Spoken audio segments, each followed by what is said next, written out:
Mirror, mirror, fogged and loud, what truth today makes the future proud? So last night I did a winter solstice ritual that I've never done before. I've never really been into rituals or even routines because of ADHD. Also, just always feeling like I never, ever, ever have enough time. So I'm trying to do more intentional routines, especially around solstice, moon, constellation, stars, planets, things like that. So trying to really tap into that.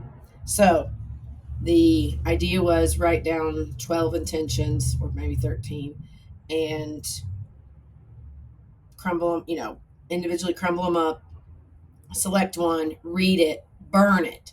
So on the last day, which I believe is January 1st, that's the intention that you really focus on.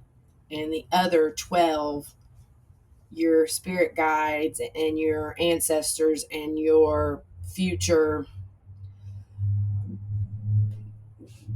I don't know what to call the future ancestors because that makes no sense, those two words together. So I'm struggling. I need to find a word for it. But regardless, all the cosmic help we can get in these times.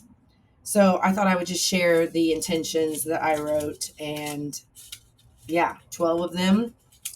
The council around me will take care of, and I will focus on the one intention that's still standing. So I am the authority, no permission needed.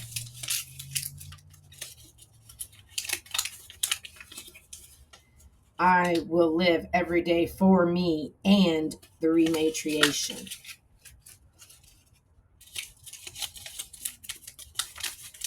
I speak in truth, no sugarcoating, and try not to waller. Waller is complaining and spinning and circling, but sometimes brainstorming looks like wallering. So, wallering is self-pity. Brainstorming is thinking of a billion different solutions and maybe acting on none of them. But I intend to bring our people together for meaningful experiences.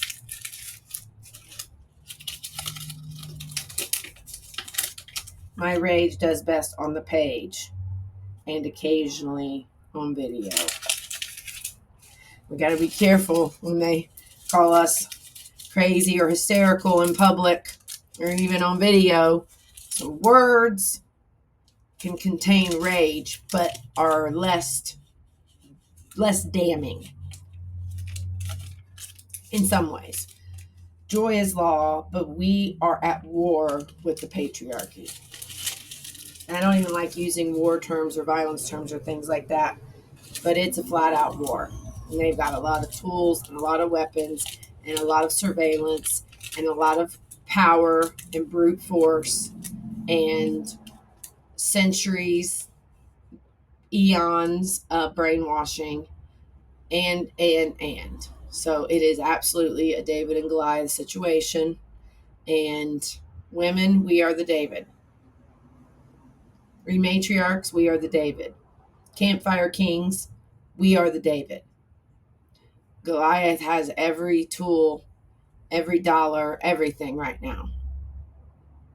We've got to use our wits, our creativity, our collective consciousness, our communities. I receive abundance daily. Can't even get through a video. I am building the Rematriation Village story by story, woman by woman, brick by brick.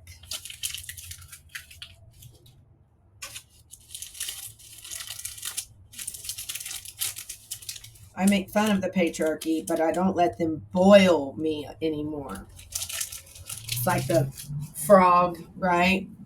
Pot's getting hotter and hotter and they don't realize they're being boiled alive.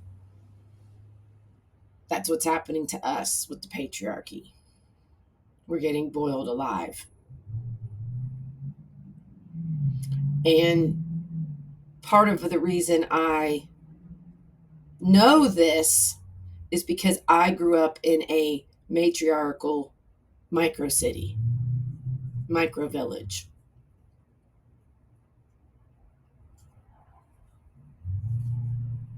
The patriarchy was not prevalent in every single aspect of our lives.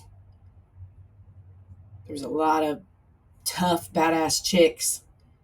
There was a lot of fun, cool, amazing women, especially in my grade. So I've seen what happens when there's less patriarchy dominating everything. I've seen it. I've lived it. And ever since, I haven't felt it again. The safety, the security, the freedom, the celebration of women, and yeah, I'd like to think respect too. Okay. I welcome my one true love with arms wide open. Is that really going to happen next year? We shall see. I've set the intention, right? Be all in with what I'm doing that day and that moment. I'm actually pretty good at that when I'm doing things I enjoy and know how to do and make me feel like I'm contributing, get to use my brain muscles. But lately it feels like time is completely slipping away.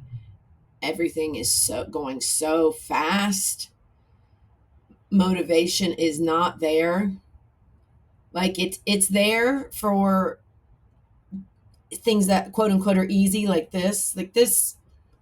Jump on for a few minutes, talk about something specific, and just riff, and then go on with the day. Like, I can do stuff like this all day. I can write a blog post, do a video post, do a chapter, like create something. But we don't need to go down that road. Do your 9 intentions. 9 intentions for next year. And they can be really small and simple. I will cook that amazing feast from Spain that I've been wanting to cook. I want to make paella for the first time. I want to try this recipe. Something that lights you up, that's on your radar. You can intend to do that. It doesn't have to be big and broad. It can be very specific. I intend to try a new sport.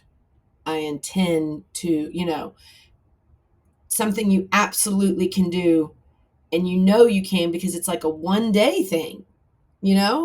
Some of this that I read is like lifetime stuff. And that's just how I think. That's just how I am. I think massive. I think galaxies. I think thousands of years from now. Like, it's just very future wired, which is a problem sometimes, right? So I have to really fight to be in the moment.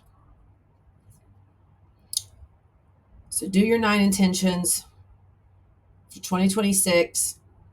Know that they're amplified and supported because we are starting a year 1 of the next 9-year cycle. 2025, 2 plus 0 plus 2 plus 5 is a ending of a 9-year cycle. This is what I say to the last 9 years. So join me and the Wampus Verse and the Wampus Cats and the Rematriarchs and the Spiral Keepers as we set super strong intentions for the next 9 years, starting with these 9 for next year. All right. Report back. Let me know how it goes. Leave your comments of your first one you burned tonight. You can jump on the burning one per night train. Why not? Do whatever you want. Do what feels good. Do what feels both releasing and welcoming, right? This constant duality. Okay. Good luck. Have fun. Oh, I can't even do it backwards. I was getting really good at it.